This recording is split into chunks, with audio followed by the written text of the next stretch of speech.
Good morning, students. Let's begin our lecture for today.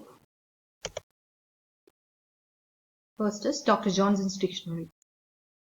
Dr. Johnson saw the 18th century people's obsession or concern with correctness in linguistic usage. So what he did was he undertook the task of compiling dictionaries to satisfy the need of people. In order to compile the dictionary, he needed the support of a patron. So whom did he went in for support? It was Lord Chesterfield, whom Dr. Johnson met in 1747 for patronage. Lord Chesterfield did not acknowledge Dr. Johnson's plan, but according to Chesterfield, it was not done on purpose. But in 1755 anyways, Dr. Johnson published his dictionary. It took 7 years to compile the dictionary. So when was Dr. Johnson's dictionary published? It was in 1755. And he took 7 years to compile his dictionary. During his lifetime, 7 editions of the dictionary came out, and his aim was to preserve the pronunciation of English and to make sure of its use and to lengthen its duration. So Dr. Johnson in his collection of words did not go further than the works of whom? The works of Sidney. He had great respect for the language of the pre-Restoration writers. Dr. Johnson's dictionary is definitely a turning point in the history of lexicography. So Dr. Johnson's, rather than his predecessors, what he did was he cited a large number of words in his dictionary. He added questions from standard authors to explain the meaning of words. So he said in his preface why he added quotations. So it was to explain meanings according to him. By doing so, sense may be easily understood. His dictionary was recommended by his contemporaries, but it was criticized too. His prejudices and his change of mood are revealed through the definitions he gave to words.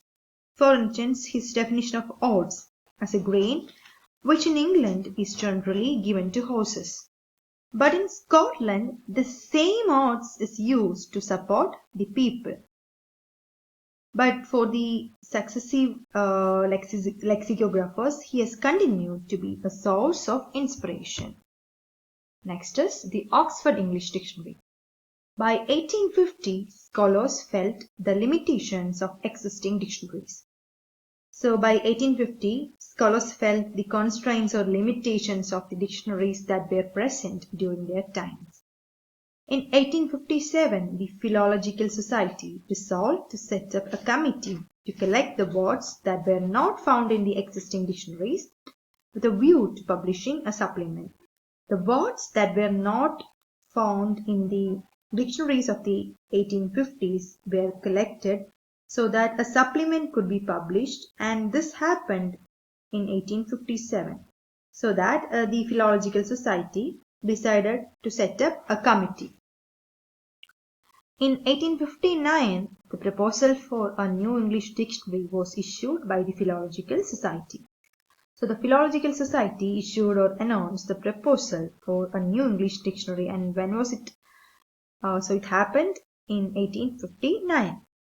A large number of volunteers participated in the compilation of the world's greatest dictionary, originally called a New English Dictionary on Historical Principles, and since 1895 popularly called the Oxford English Dictionary.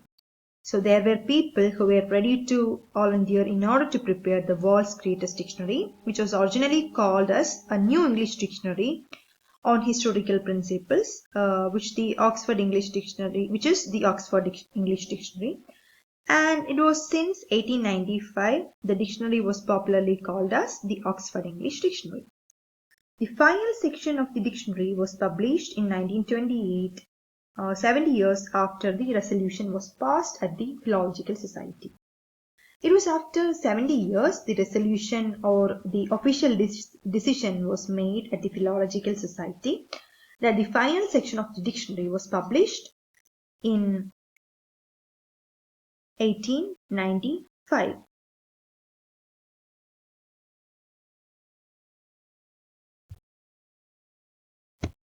So the final section of the dictionary was published in 1928. This magnum opus in 10 volumes runs into 15,487 pages, covering nearly 2,40,165 main words. The Oxford English Dictionary consists of 10 volumes and it has 15,487 pages and nearly 2,40,165 main words. These are covered in it. In 1933, a supplementary volume of the dictionary was published.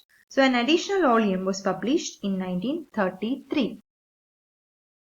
The Oxford English Dictionary has become the voice of authority, the arbiter of linguistic disputes, and the purveyor of exact data.